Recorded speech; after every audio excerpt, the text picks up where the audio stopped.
Hello, everyone. It's Michelle Sutherland. I'm very excited to get to come to you with a face today.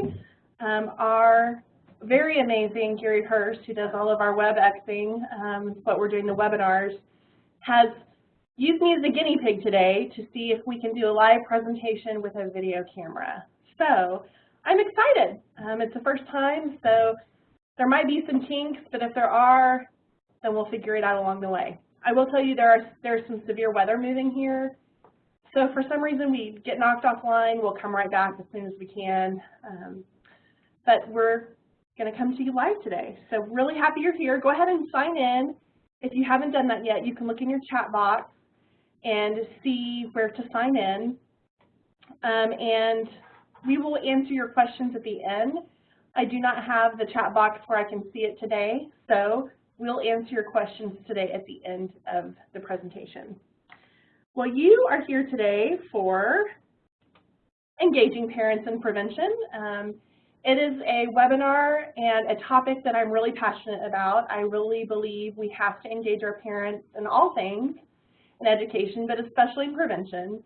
But as passionate about as I am, I also know it's equally challenging. So it's not an easy task, especially for our middle school and high school students. So I did some research for you, and I've got some things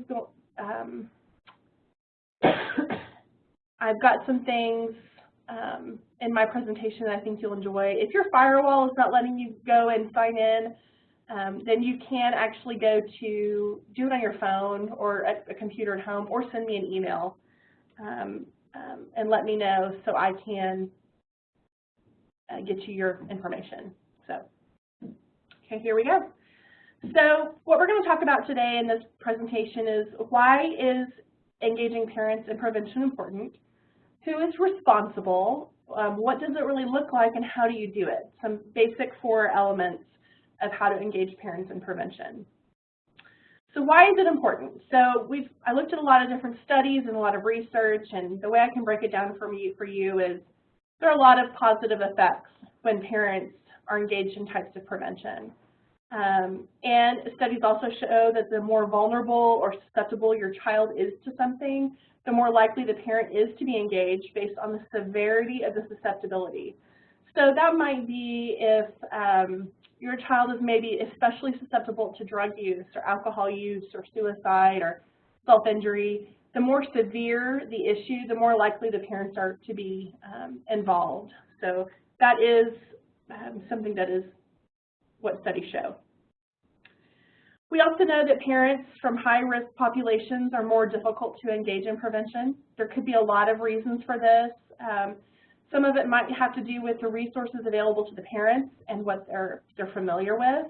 It could have to do with time. Many parents in high-risk populations are working more than one job, or maybe they are caring for small children at home. There's a lot of different reasons why that could be. Maybe English is not their first language. There's a lot of different reasons why this could be true. And also, a lot of parents from high-risk populations do not want to look bad. I ran into this a lot with the parents that I worked with, and when it came to prevention or really anything. And low-income families specifically want their privacy, and they don't want people to know that they're low-income. They don't want to look bad in front of anyone. They don't want it to appear as if it's their fault. So as school people, it's really important that we make sure to reassure our families that it's not their fault if there's an issue going on, and provide them with the resources as quickly and as easily accessible as possible for these families. There's some benefits and there's some barriers, as with anything. Parents need to see the perceived benefits and barriers. They need to know, like a pros and cons list. And parents are more likely to engage in a prevention when they can see the likely benefits to themselves, their children, and their families. So that's a really, really important aspect that we'll talk about. Some of the barriers could include lack of time.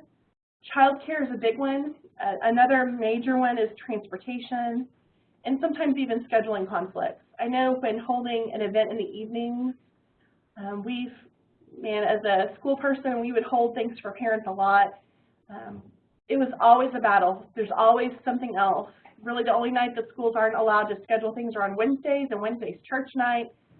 So it's just, you're not going to hit everybody all at the same time, and you're going to just have to pick the best date available. So the belief is that parents have to believe that what they do can make a difference for themselves, their child, and their family. If they believe that nothing they can do is going to make a difference, then the chances of them participating in prevention are not very high. So they need to not only understand the benefits, but they need to believe that what they can do can actually make a difference. And I think that it's up to us to show them that it can and help them buy in and believe that what they do can make a difference. So cues to action are events that act as a trigger mechanism for engaging health-related behavior.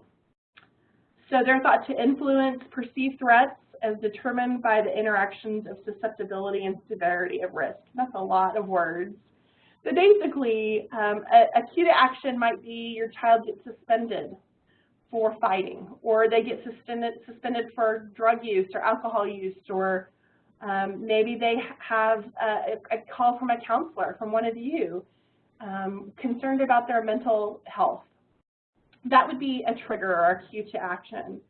And based on what a parent thinks about that situation is going to depend on how susceptible and severe they think the issue is for their child. So this is why, especially when I had a student who was self-injuring or who was suicidal, I would never sugarcoat anything for a parent. I'd be very direct with them, because it doesn't do the child any favors to try to sugarcoat and make it easier on the parent. Now, I'm not graphic, but I am very direct, and I always give them the information and tell them my serious concern and why I'm concerned, the things that I know, things that the child has said or done, or the other kind of concerns I have, because the parent needs to know. They also need to know how serious and real and life-threatening sometimes some of the actions and behaviors can be, so they know how important it is for them to engage in prevention. So who is responsible for parent engagement in prevention? It's a good question, and I'm curious to know what you think. Would anyone like to jump in and message me and tell me who they think is responsible for parent engagement in prevention? If anybody wants to jump in, that would be just on the message box. I actually can see it. It pops up on my screen, which is exciting for me. Anybody at all?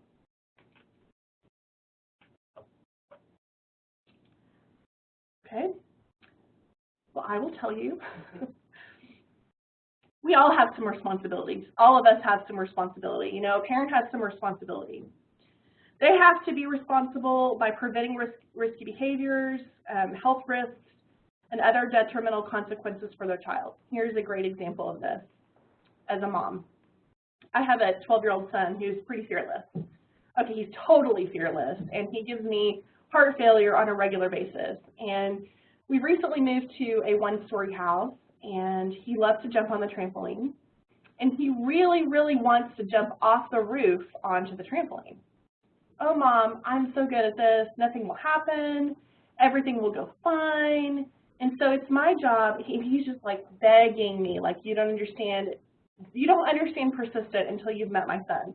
He is persistent ad nauseum, and he will not let up. When he gets his mind set on something, that's what he wants to do. But it doesn't matter what he thinks or how he tries to convince me. I know that it's extremely risky to do something like jumping off the roof of a house onto a trampoline. So I've absolutely said no. And more than just saying no, I have explained to him what his consequences would be if he did that he would no longer have a trampoline at our house. And that is a big negative consequence for him because he loves to do that so much. So while I am not always 100% of the time in the backyard with him while he's jumping on the trampoline, there's enough of the time that I am that he knows that if I catch him, bad things are going to happen. So it's my responsibility, even though he really, really wants to, and he's trying to convince me in every way possible that it's safe and it's okay and he knows what he's doing. I know, because I'm an adult and I have all the information, that I cannot let him do something that could be really harmful to him. And that's the truth with things like alcohol and drugs, or premarital sex, or a lot of different topics. I think it's really important parents have these conversations really openly with their children so they know what the risks and the consequences are. But we also know as educators that a lot of times, for many different reasons, sometimes to no fault of the parent, these conversations are not happening. They're not able to happen. Maybe it's a deal where the guardian of a child is their grandparent, and the grandparent doesn't have any idea how to use a mobile phone. And they don't have any idea about Snapchat or any of the other potentially dangerous apps out there. So they don't know how to have the conversation with their grandchild, who they're the guardian of. It is still our responsibility as educators to not only make the kids know, to also teach parents and educators about these things so they know how to be responsible. It absolutely is our responsibility as educators. We are the key in showing parents why their role in prevention is important. We cannot assume that parents are just automatically going to want to be engaged in it. We also know as educators a lot of parents live in denial. Oh, not my kid. I mean, I can't, if I had $1 for every time that I heard, oh, not my son or daughter, they wouldn't do such a thing, I'd be a rich girl. But we know that they believe that because they believe the best in their children, and it's hard to see anything negative a lot of times with your child. So we have to do things like we have to show them the benefits and the barriers. We have to show them the truth about the health and behavior risks affecting students in your schools. If you have a school and you know you have a problem with marijuana, or you know you have a problem with meth, or you know that there's a certain liquor store in town that is consistently selling to underage children, we have to have an open method of communicating to our parents about these things so they are aware. We can't expect them to know all the details. And frankly, as educators, we know a lot more than most parents when it comes to things like that, because we see so many more kids than they see. They're only seeing their children. We see everybody's kids. So we hear a lot, we know a lot, we have more education about things like child development and safety hazards. So it is our responsibility to share that with the parents. And we have to show them the data on the difference between engagement and ignorance. And I don't mean ignorance in a negative way. I mean just not knowing. And not knowing that they don't know. You know, sometimes when you start a new job, you say, I just didn't know what I didn't know. And we can't let that be the case for parents. We have to tell them what they don't know. And we have to teach them. I mean, one school that I was at got a grant and did a resource library for parents. And it was really important to the school to have developmental books and books about drug use and abuse, and how to talk to your kids about premarital sex, and how to engage with your kids, how to have a dinner, family dinner on a regular basis. All those things were really important, and we had these resources. That's one thing you could do. You could do newsletters. You could share, you could have a Facebook page where you shared timely articles that might be important. I'm not sure if you know, but we have a Prevention OK Facebook page. Look it up, Prevention OK. I try to share articles that are relevant to prevention in Oklahoma, and for our counselors and other constituents out there who are trying to work with parents and trying to help kids. So we are the key in showing students also that the parents and the students both have roles in prevention. We have to help the students understand why prevention is important. I can remember having a conversation with one of my boys, and he really wanted to go to this friend's house. And you know, those mom gut feelings you get, like, that's bad news. So we had the conversation ahead of time of, okay, if your friend wants you to do something you don't feel comfortable with, what are you going to say? Oh, Mom, you don't have to worry about that. Nothing bad is going to happen. Everything's going to be fine. Well, sure enough, my son got put in a position where he was uncomfortable. And because we had talked about it ahead of time, he had words to use, and we even had a cell phone code so I could come and get him. But not going to be the case if we don't talk to the kids about how they need it, because the parents might not know. We have to provide curriculum to students to help prevent behavior and health risks. This might be drug prevention curriculum or safe dating curriculum. There's some ridiculously high statistics when you talk about unhealthy dating relationships and even physical violence when it comes to teen dating relationships. We need to show them. We need to help them understand what to do and what not to do in a relationship. We need to do suicide prevention for our kids. If you're not doing suicide prevention right now in your school, let me help you plan that for next year. Contact me and we can plan it. It's free in Oklahoma. There's multiple modes of communication and way we can help you with that. We partner with Department of Mental Health and Substance Abuse Services for a lot of free opportunities.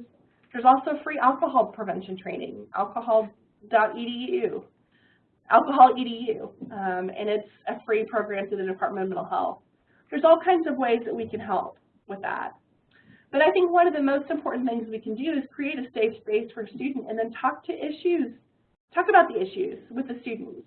Find out what's going on in their worlds and what they're facing. You know, I've written about 13 Reasons Why, which is a new Netflix series of 13 reasons why the main character kills herself. And the portrayal of what it's like to be in high school is probably pretty accurate for an urban or suburban area. And I think it's really important that we acknowledge what's really happening and have that open communication with our students. You know, we might not say, oh, I watched 13 Reasons Why and I want to talk to you about it, but we might say, get a focus group or a roundtable in and say, you know, what's really going on in your world? What do we have to be concerned about?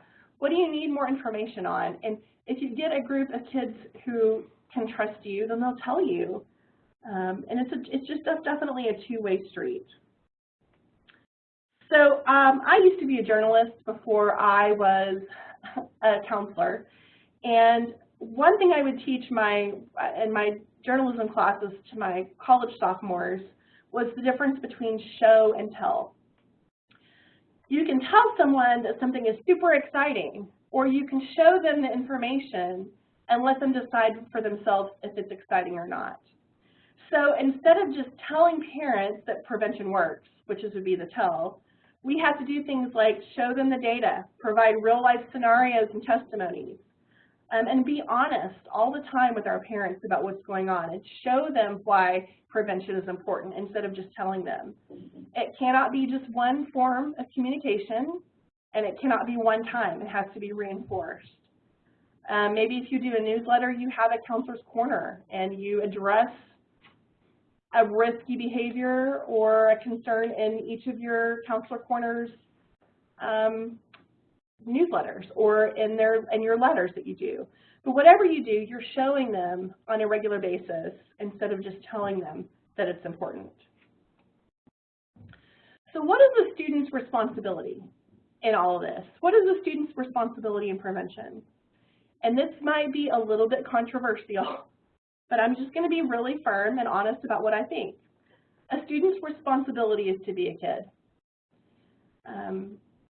As they grow and mature, they do gather more responsibility. I would really like for my 15-year-old to get out of bed when his alarm goes off, because that's being responsible. But the bottom line is, as adults, it's our responsibility to make sure we are working in prevention. A kid needs to be able to be a kid. But we have to help them not make mistakes that are going to change their lives or be fatal mistakes. We have to be able to prevent those things from happening while working with their parents and other community members. Let our kids be kids. Even our high school seniors, yes, they need to be responsible because they are almost adults or young adults, some of them. But the bottom line is we have to take the responsibility for prevention on ourselves. We cannot put it right back in the kids' court. So, well, you should have known. The answer should be, well, I should have told you. Does that make sense? So what does parent engagement look like when it comes to prevention? So just a few of the behavior and health risks that need to be prevented. Suicide obviously is, the most lethal. Self-injury is a real situation that many of you deal with, and I know because I talked to you about it. Other risky behaviors: tobacco use, alcohol use, drug use, sex, dropping out of school, and violence. All things that can be really risky things to our kids. You know, you might hear from a kid, well, everybody's drinking. I'm going to a party this weekend and everybody's going to be there and everybody's going to be drinking. Well, that's not true. Not everybody drinks. And if everybody is drinking, there's a lot of safety nets that need to be in place for that to even be remotely safe. But we know that it's not safe because they're not of age, and that automatically makes it dangerous. We know automatically drug use is dangerous. Sex can be dangerous too, depending on the circumstances surrounding it. Dropout, we know, is dangerous for many reasons. It's a life-altering event that's hard to change. Lots of things on here that can be health risk behaviors. So I want to encourage you to identify the needs in your community and ask yourself the questions: what are the trends in my community where I live? What are the risk factors that are prominent in my community?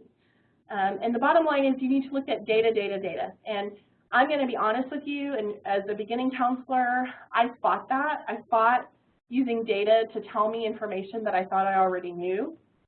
And then I had a great principal who talked me into using data to make decisions, and I haven't looked back and I haven't regretted it. So what you can do is find different ways to collect data, and I have some resources for you.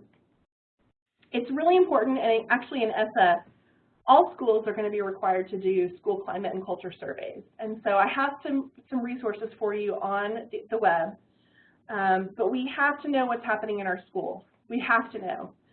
And so school climate and culture surveys are one really effective way to do that. They have to be done regularly, and you have to survey all the constituents: the students, the parents, the faculty, staff, and even the community surrounding the school.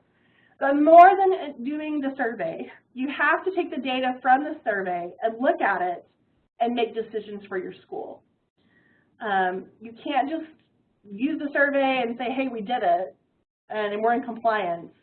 You have to actually take it and use it to benefit you. So one survey I want to point out to you is the Oklahoma Prevention Needs Assessment. It's free. It's something through the Department of Mental Health, and I've linked to it. It is a statewide survey, and it is administered to students in 6th, 8th, 10th, and 12th grade during even-numbered spring semesters. The survey measures risky behaviors such as violence and alcohol and tobacco use and other drug use that can result in all kinds of bad stuff.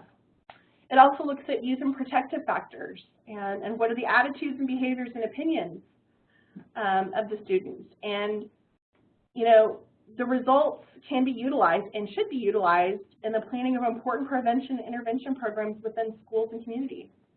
You know, one district may have had several car accidents in a year where several students were either driving without seatbelts or speeding or drag racing, or maybe just freak accidents.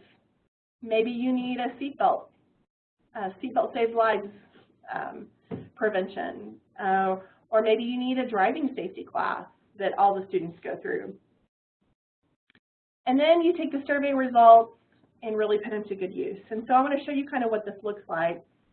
In Oklahoma in 2016, we had a whole lot of participation. 189,000 students participated in the survey, and you can too. I've linked it again to our website on our training-counselors website, and you can look at it too. But lots of participation, pretty impressive. I just wanted to give you a snapshot of what your results are going to look like. It's going to give you, this is for the state, this one is statewide. It's going to let you check the areas that are really of concern. And then, of course, the data in your data tables is going to look something like this. And again, I will have the this PowerPoint presentation in slide format for you to print off, so you won't just be looking at this one time. But this is not only showing you the current year, it's showing you in comparison years too. So you've got 2012, 14, and 16. All different years, so you can see if it's on the rise, if it's on the decrease, is what you're doing working, is what you're doing not working, and what areas should you be focusing on.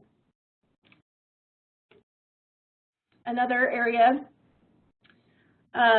this is again statewide, is a survey looking at, I felt safe at my school.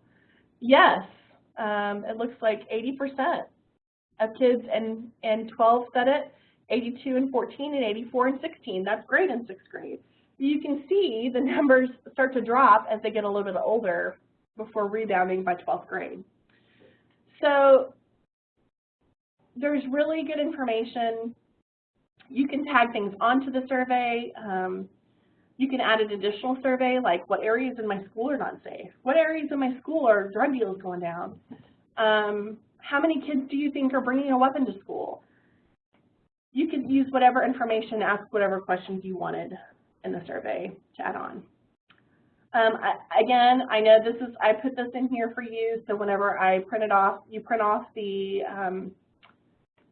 slides, then you'll have this information. There's contacts for prevention, about doing the OPNA or other kinds of prevention needs are on these sheets.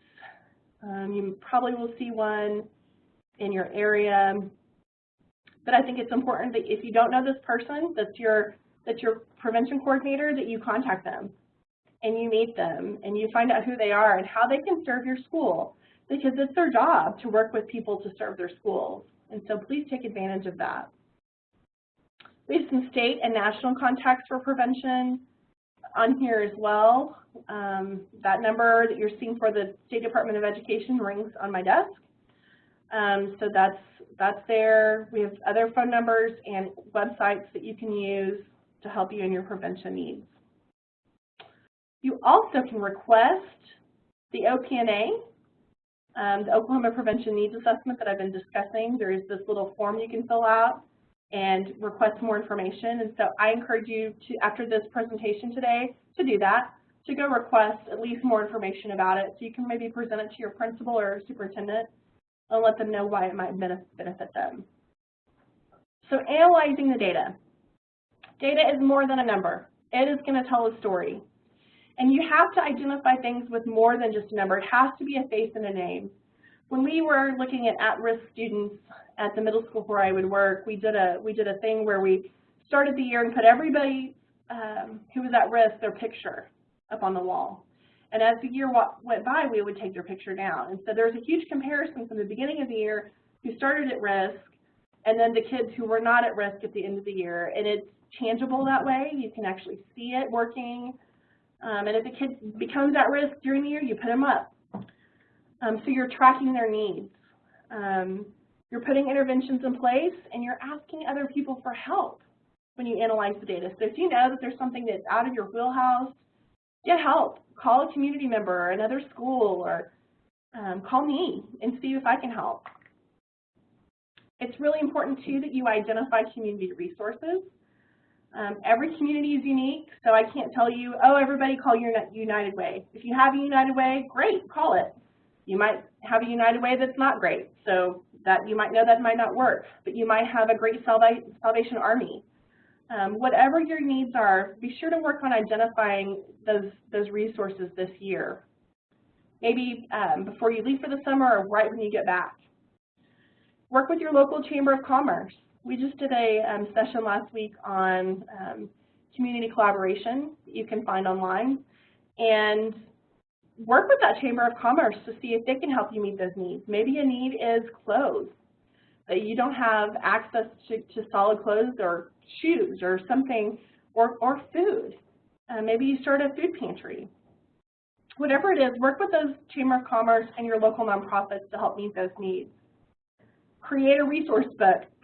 So if you're not there for some reason, a teacher or a principal or another counselor can say, oh, I need food. I go to the food page and look, here are the churches with food pantries that I can send somebody to.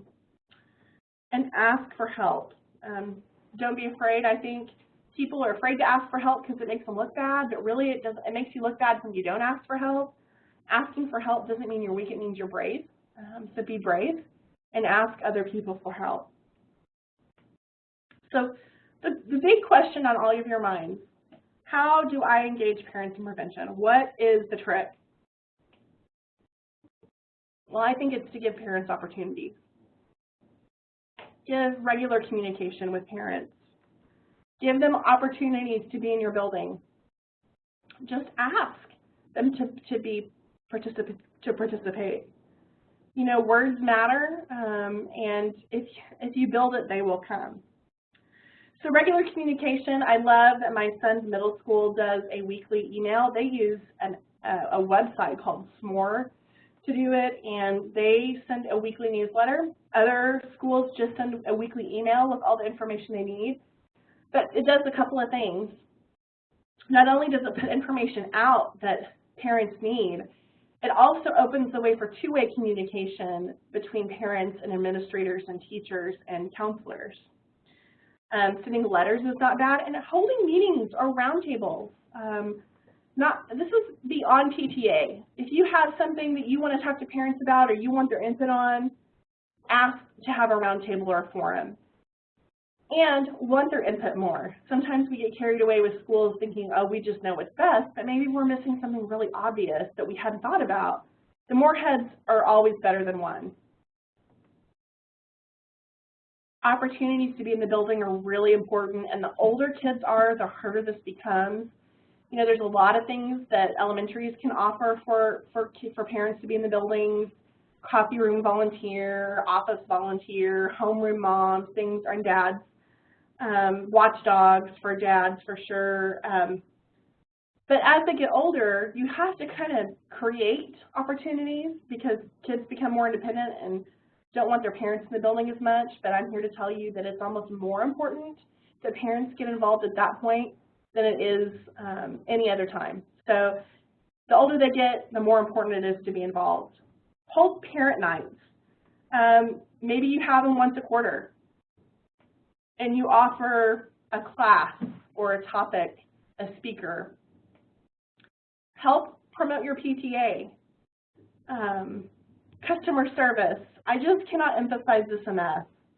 There is a huge difference when you walk into a building as a parent.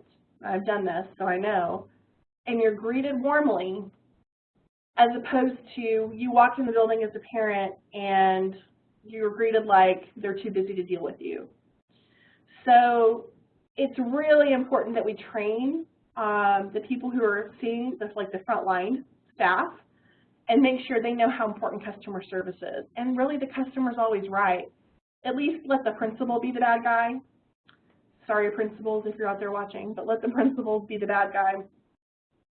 Then have an open door policy. You know, I love for parents to stop by. They'd always say, sorry to bother you. You're never bothering me.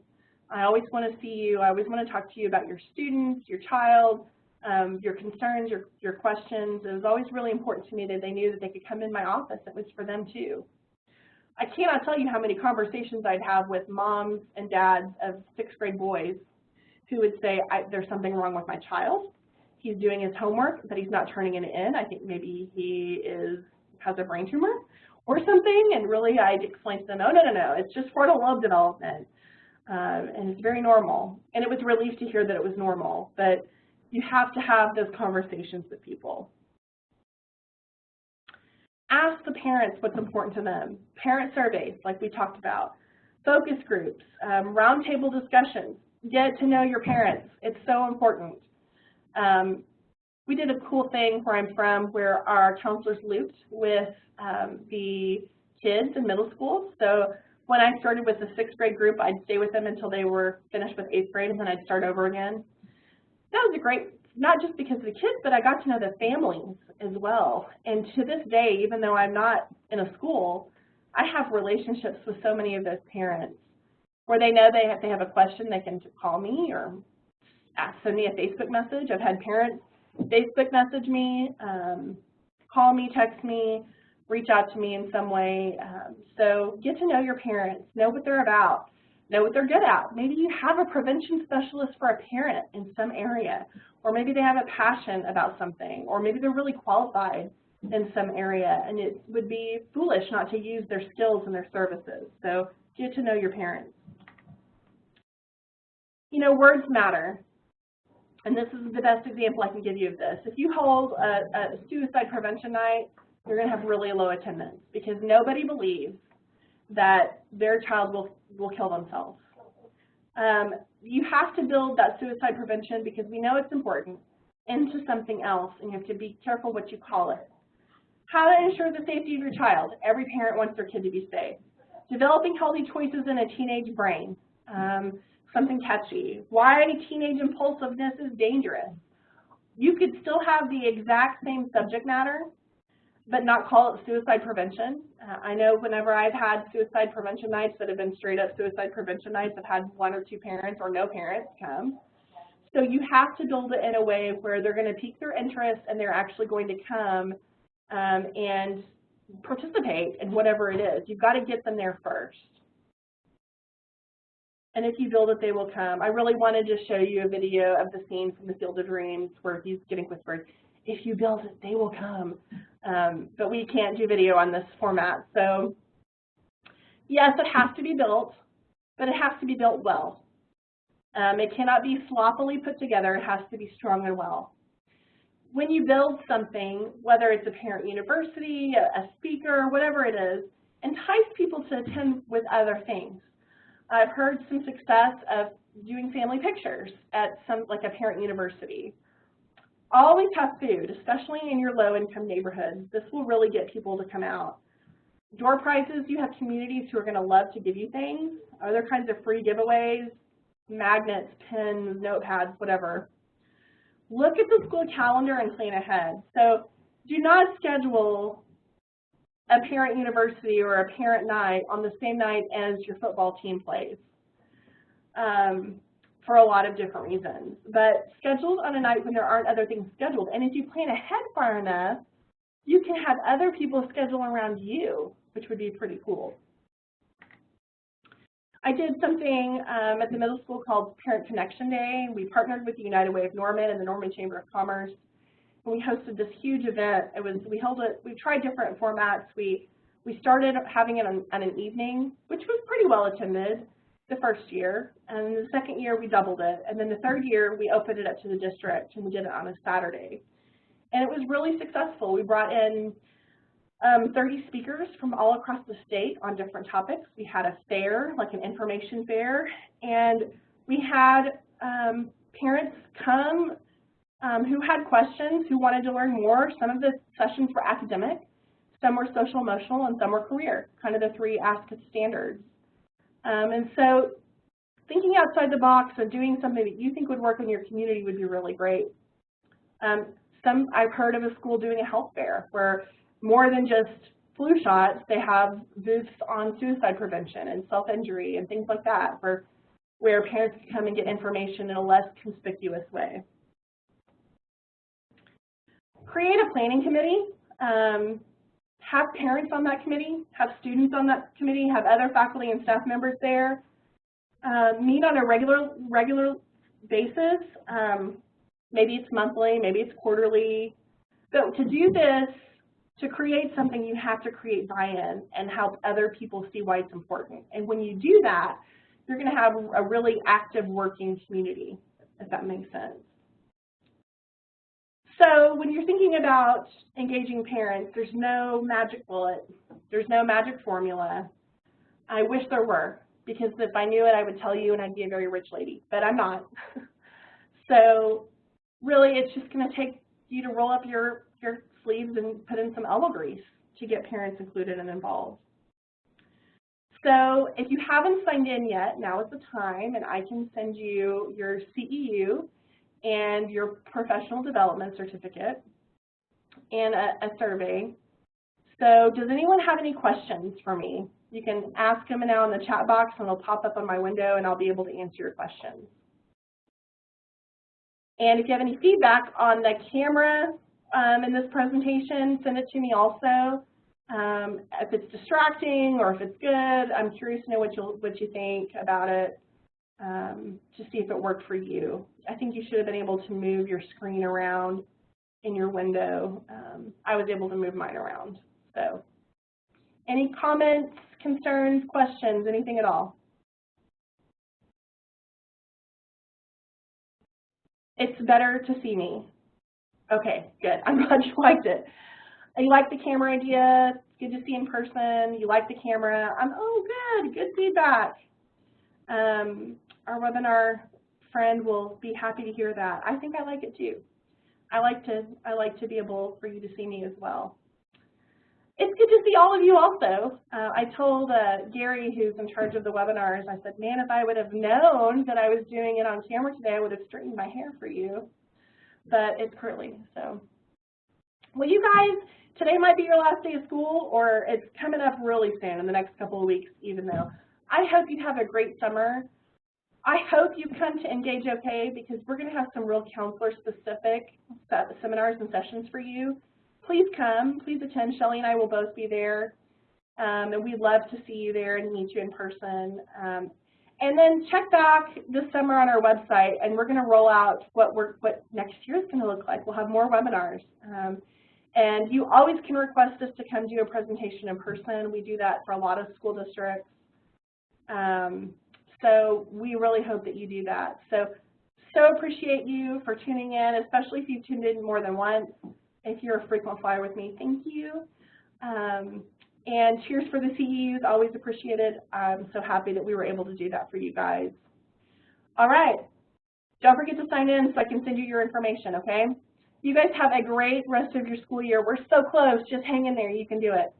All right, have a great day.